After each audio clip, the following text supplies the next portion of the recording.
ሐዋርያትና በይሁዳ የነበሩት ወንድሞች አሕዛብ ደግሞ የእግዚአብሔርን ቃል እንደተቀበሉ ሰሙ።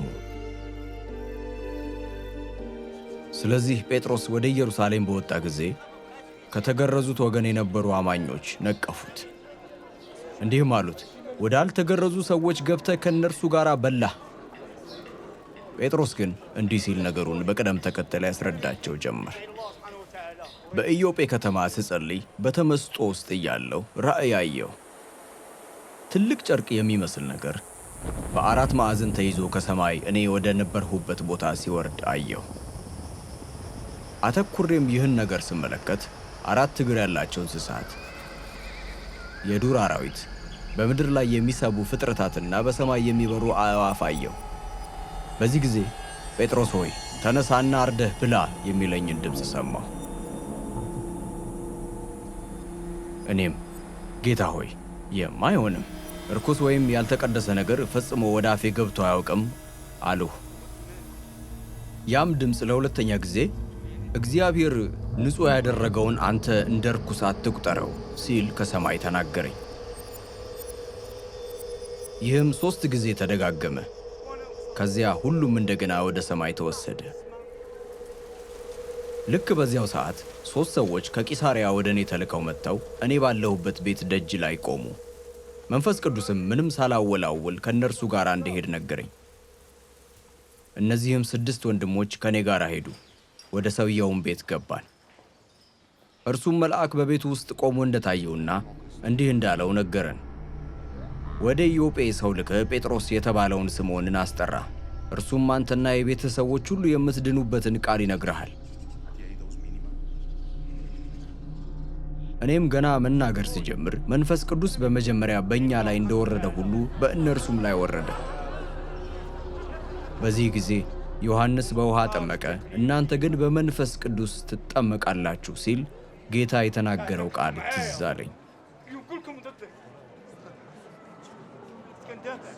እንግዲህ እግዚአብሔር በጌታ በኢየሱስ ክርስቶስ ስናምን ለእኛ የሰጠንን ስጦታ ለእነርሱም ከሰጣቸው፣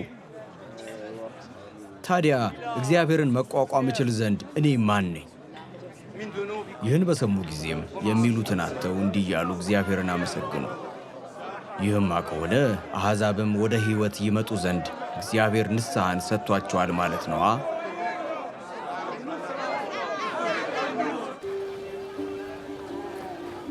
በእስጢፋኖስ ላይ በተነሳው ስደት ምክንያት የተበተኑት አማኞች ቃሉን ለአይሁድ ብቻ እየተናገሩ እስከ ፊንቄ፣ እስከ ቆጵሮስና እስከ አንጾኪያ ድረስ ዘለቁ።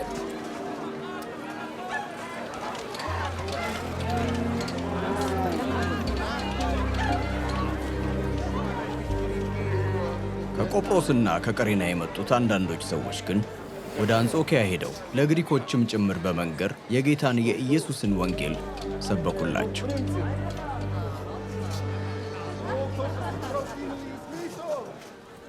የጌታም እጅ ከእነርሱ ጋር ነበረ። ቁጥራቸውም እጅግ ብዙ የሆኑ ሰዎች አምነው ወደ ጌታ ተመለሱ። ወሬውም በኢየሩሳሌም ከነበረችው ቤተ ክርስቲያን ጆሮ ደረሰ። ቤተ ክርስቲያኒቱም በርናባስን ወደ አንጾኪያ ላከችው። እርሱም እዚያ ደርሶ እግዚአብሔር በጸጋው የሠራውን ባየ ጊዜ ደስ አለው። ሁሉም በፍጹም ልብ በጌታ በመታመን እንዲጸኑ መከራቸው። እርሱም መንፈስ ቅዱስንና እምነትን የተሞላ ደግ ሰው ነበር። ቁጥሩ ብዙ የሆነ ሕዝብም ወደ ጌታ ተጨመረ። ከዚህ በኋላ በርናባስ ሳውልን ለመፈለግ ወደ ጠርሴስ ሄደ። ባገኘውም ጊዜ ወደ አንጾኪያ አመጣው።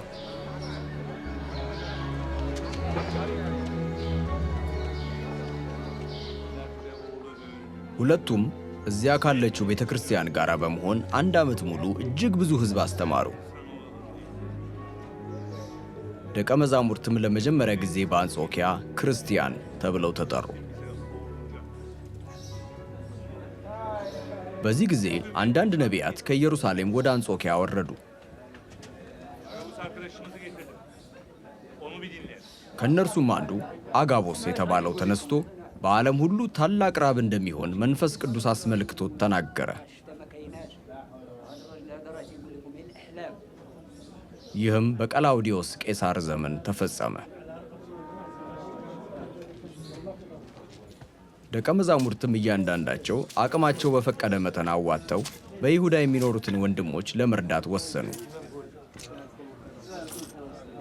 እርዳታውንም በበርናባስና በሳውል እጅ ለሽማግሌዎቹ በመላክ ይህንኑ አደረጉ።